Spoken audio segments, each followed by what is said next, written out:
রাত নরসিংদী। সর্বশেষ পরিসংখ্যান ব্যুরোর তথ্য মতে দেশের সবচাইতে ধনী জেলার তালিকায় 7 নম্বরে রয়েছে নরসিংদী জেলা। এখানকার মাত্র 10% মানুষ দরিদ্র হিসেবে বিবেচিত হয়েছে।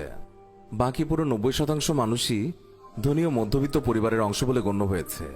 নরসিংদী জেলা ঢাকা বিভাগের একটি গুরুত্বপূর্ণ প্রশাসনিক অঞ্চল।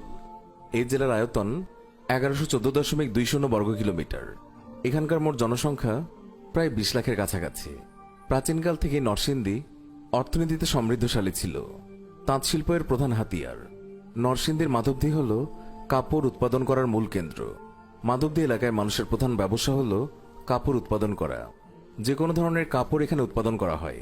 এই এলাকায় প্রচুর পরিমাণে টেক্সটাইল মিল রয়েছে এবং বাবুরহাট হল বাংলাদেশের বৃহৎ পাইকারি কাপড়ের বাজার। সমগ্র বাংলাদেশের মানুষ এখান থেকে পাইকারি কাপড় কিনে নিয়ে যায় এবং অন্যান্য স্থানে রপ্তানি করে। এই জেলার বেশিরভাগ মানুষই